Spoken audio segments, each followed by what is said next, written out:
You know, life has this way of pulling the rug right out from under you. One minute, everything feels solid, you know where you stand, and the next, it's just shattered. Everything you thought you knew, everything you trusted is just broken. We've all been there, in our own way, staring at the pieces of a world that just fell apart. And in that quiet, echoing aftershock, we're all left asking the same overwhelming question. I mean, where do you even start? How do you possibly begin to pick up the pieces when the very blueprint you were building from has been torn to shreds? It's a question that can feel so incredibly lonely, but really, it's one of the most universal things we all go through. So today, we're going to look at two completely different, yet as you'll see, profoundly similar world-shattering events. We're going to search for a common blueprint for how to rebuild. So on one side, we have the slow, quiet heartbreak of an Alzheimer's diagnosis. It's a crisis that kind of steals the past and completely redraws the future. And on the other side, you've got the sharp, sudden gut punch of infidelity, a crisis that just obliterates the very foundation of trust a relationship is built on. One's a disease of the mind, the other is a deep, deep wound to the heart. But you know what? The path through the wreckage, well, it shares some pretty remarkable similarities. Okay, so let's start right at the beginning, that moment of impact. Because before you can even think about rebuilding, you have to deal with the undeniable reality of the rubble. This is the moment the doctor gives you the news, or the moment you find the text message. It's that point of no return. Now, I know this might sound obvious, but it's so important. These aren't just personal problems. They are relational earthquakes. A diagnosis doesn't just happen to the patient. It happens to their partner, their kids, their friends. And a betrayal, it doesn't just wound one person. It poisons the entire world you built together. The world isn't just broken for one person. It's broken for everyone standing in that blast radius. So after that initial shock starts to fade, you're just left, standing in the middle of all this emotional wreckage. And this is where things get really interesting, because the landscapes of these two totally different crises, they start to look almost identical. It's a territory of intense, confusing, and completely overwhelming feelings. And as Dr. Richard Maratoli puts it, the emotional toll is just immense. For the person with Alzheimer's, can you imagine? There's the terror of literally losing yourself. But for the caregiver, it's this unique and agonizing kind of grief. You're watching the person you love slip away, even though they're still right there in front of you. They call it anticipatory grief, and it's a sorrow that becomes your constant companion. And look at this. This emotional vocabulary is just so universal, isn't it? There's the shock, that feeling of, no, this can't actually be happening. Then comes the anger, at the disease, at your partner, at the whole unfairness of it all. Denial, of course. That's your mind just trying to protect you from a reality that's too painful to look at. And underneath all of that, there's this deep, humming fear of what's next. It doesn't matter if your world was broken by a doctor's report or a secret affair, this is the language of a shattered heart. You know, figuring out how to navigate these landscapes is just incredibly difficult, and we really believe that sharing these kinds of blueprints for healing is so important.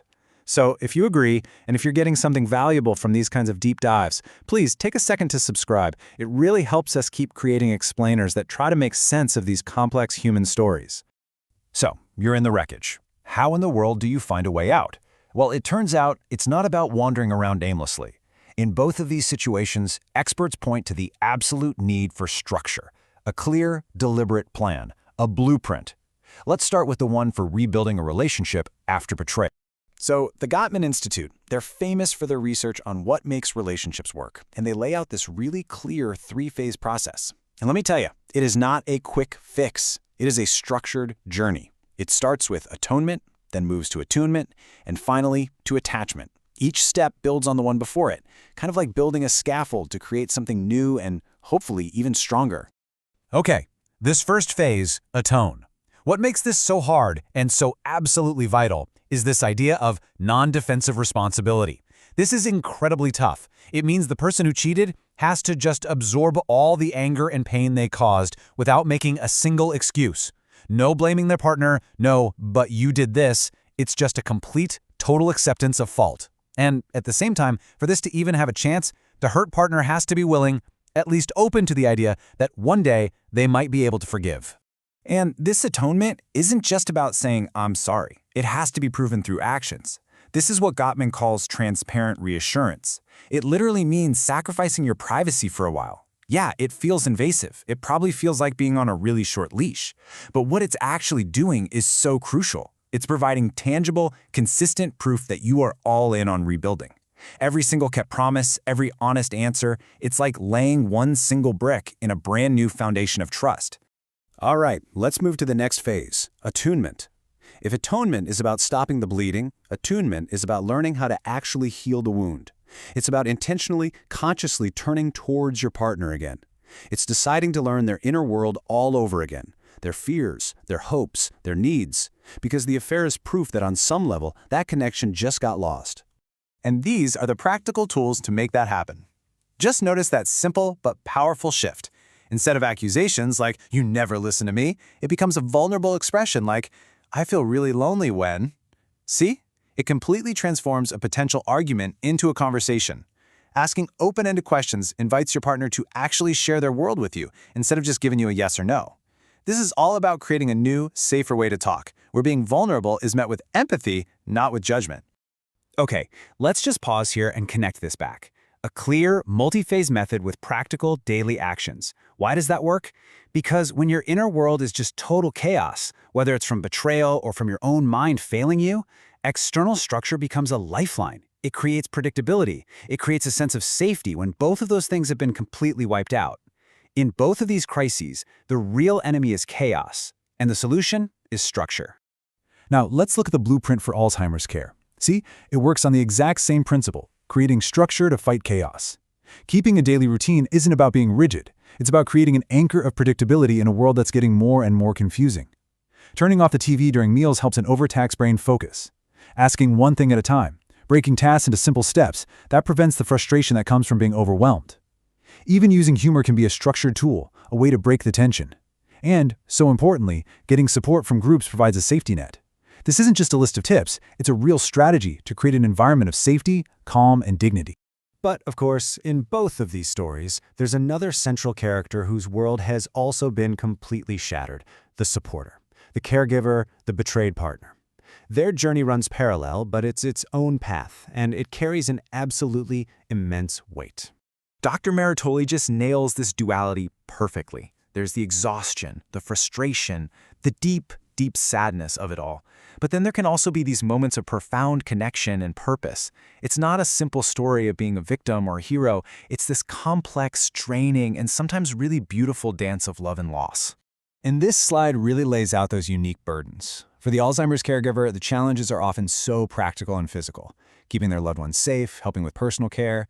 The exhaustion is just bone deep. For the betrayed partner, the challenges are relentlessly emotional. You're navigating triggers that pop up out of nowhere, you're fighting these horrible images in your head, and you're learning to trust not just your partner again, but your own judgment. The wounds are invisible, but they are absolutely debilitating. And this brings us to what might be the single most critical piece of advice from both of these worlds. Taking care of yourself is not a luxury. It is a survival strategy. You literally cannot pour from an empty cup. Whether it's joining a support group, seeing a therapist, or just carving out 5 minutes to breathe, taking care of you is what makes it possible to keep showing up for the person you love. It is not selfish. It is essential. So, after all of it, after the atonement, the attunement, the daily routines, the immense work, what's next? Well, the goal, interestingly, isn't to go back to the way things were. That's impossible. That old world is gone. The real goal is to build something new from the ruins. And this right here is the ultimate takeaway. Healing doesn't mean forgetting. It can't.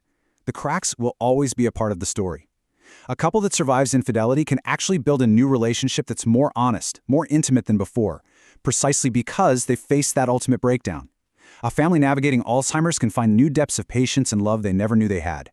Healing is about integrating the pain into your story, letting it change you, and then building a new life that holds both the memory of what you lost and the beauty of what you've managed to build in its place. And that leaves us with a final thought to ponder. What if the principles are the same? Patience, structure, a love that isn't defensive, transparency, the relentless day-by-day choice to just show up. Maybe the blueprint for rebuilding a broken world isn't really about the specific kind of damage at all, but about the universal human capacity for creating meaning and connection and a new kind of wholeness, even in the face of the unthinkable.